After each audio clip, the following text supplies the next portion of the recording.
radio programs, magazines, comic books, and this just transformed the Filipino into, instead of a Hispanic model, into an American model.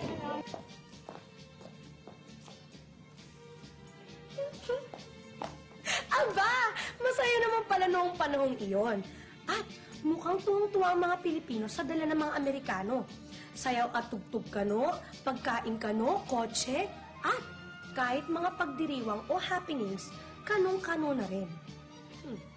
At parang type ko rin yatang maging carnival queen. Pero, ganun ba talaga ang buhay ng nakararami noong panahong iyon? Merong mga magandang bagay, pero yung kagandahan na yon, natatakpan ng mga problema. Kung sa ngayon maraming Pilipino ang walang hanap buhay, kung sa ngayon maraming Pilipino ang naghihirap ang buhay, lalo na noon ang panahon na yon. Isipin na lang natin ang buhay ng magsasaka noon. Halimbawa, usong-uso yung ang hatian sa lupa ay 70-30, 70 sa may lupa, 30 sa may magsasaka. O kaya hatian, 50-50%. Ganong ang puhunan lang doon ng may-ari ng lupa, siya may-ari ng lupa. Halos lahat ng bagay na gastos ay sa magsasaka. Kasama pa yung labor. Hindi na halos nabibigyan ng pansin yun. Usong-uso yung patubuan, usury. Kaya nga't si Quezon ay magtatayo ng mga lending institution, rural banks for one, ano? Kung ngayon ay maraming walang hanap buhay, manggagawa, imagine nung araw wala pa yung mga factories na nandiyan ngayon, ano? Di makikita mo kahirapan ng tao na walang hanap buhay talaga, walang employment. Kaya nga't maraming Pilipino ang maalis ng bansa para humanap ng hanap buhay. Nako, hindi pala lahat nag-enjoy. Hindi bumuti ang buhay ng lahat. May ilang mayayaman na lalong yumaman at maraming mahihirap na lalong naghirap. Bakit kaya ganun? Parang ang nangyari na lalong naging matingkad yung paghihiwalay ng mga social classes. Kasi itong upper class nga, ang bilis-bilis nila mag-ride on dun sa American colonial powers. Kasi yung parang layunin nila at certain points, medyo nagkatugma, ano. So, ganun yun ang nangyayari na parang, hindi mo naman masabi na American interests were not served because they were. Hindi mo naman masasabi na Filipino interests, the democratic way of life, sa ganito, sa ganon, hindi naman na-serve kasi na-serve naman talaga. Depende kung sinong Pilipino ang pinag-uusapan natin dito. At itong mga Pilipino nito, makikita mo even the American historiographers can tell us who they are because they fit this description. One, they are wealthy. Second, they're powerful.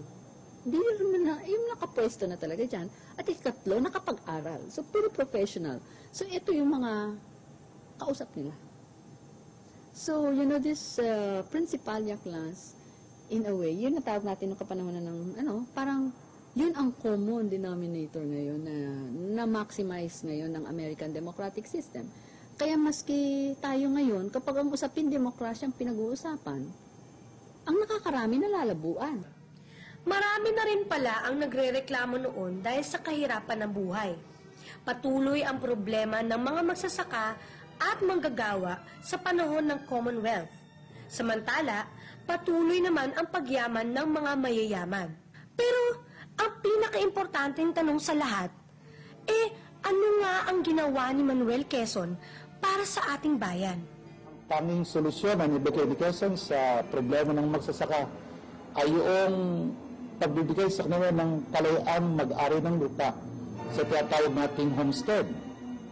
Pero, kailangan mong lumikas ng tirahan. Yung Taga-Luzon, pupunta ng Mindanao, Palawan, Mindoro. At yun ang mga lupang binibigyan tayo ng homestead. Ang mga lupa sa Luzon, lalo na, ay hawak ng iilang mayamang pamilya. Kaya nga doon nagsimula yung mga peasant unrest. Tatawag natin nung panahon yun na hukbalahat. Sa bawat 100 Pilipino, mga 15% lamang ang pwedeng bumoto dahil sa illiterate, hindi marunong sumulat o bumasa. Kaya si Quezon, para ito'y mabigyan ng remedyo, nagtayo ng adult education. Sa panig naman ng mga manggagawa sa lungsod, ay ideklara na ang tinatawag na minimum wage. At saka tinatawag na tamang oras ng pagtatrabaho o yung 8-hour working schedule. Gumawa na rin ng paraan para magkaroon ng standard para sa mga working conditions o yung pook kung saan nagtatrabaho ang mga manggagawa. Mahalaga yung banggitin ay yung tinatawag na national language.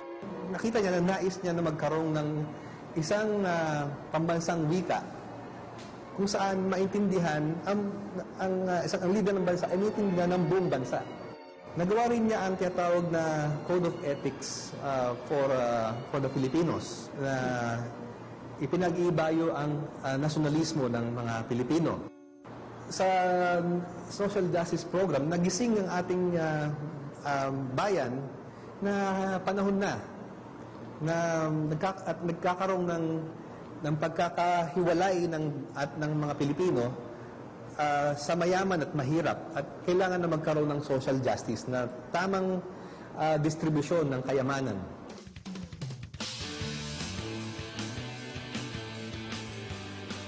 Ano sa tingin ninyo ang lakas at kahinaan ng mga programa niya sa kanyang gobyerno? May matututunan ba tayo ngayon sa kanya kung babalikan natin ang kanyang mga programa sa gobyerno? Ipagpatuloy natin ang pag-uusap tungkol dito sa ating silid-aralan. Sayang nga lang at hindi malalaman kung matagumpay nga ang programa ng gobyernong Commonwealth dahil alam niyo ba kung anong nangyari? The Philippines was not ready for war, but then it came without warning. The Japanese struck on December 8, 1941, at the same time they attacked Pearl Harbor. Bagong gera na naman? Sa kalagitnaan ng Commonwealth ay sumiklab ang bagong digmaan. Wala na tayong oras para malaman ang karugtong ng kwento. Pero sa susunod nating pagkikita, aalamin naman natin ang nangyari noong dumating ang mga Hapon sa Pilipinas. Hanggang sa susunod!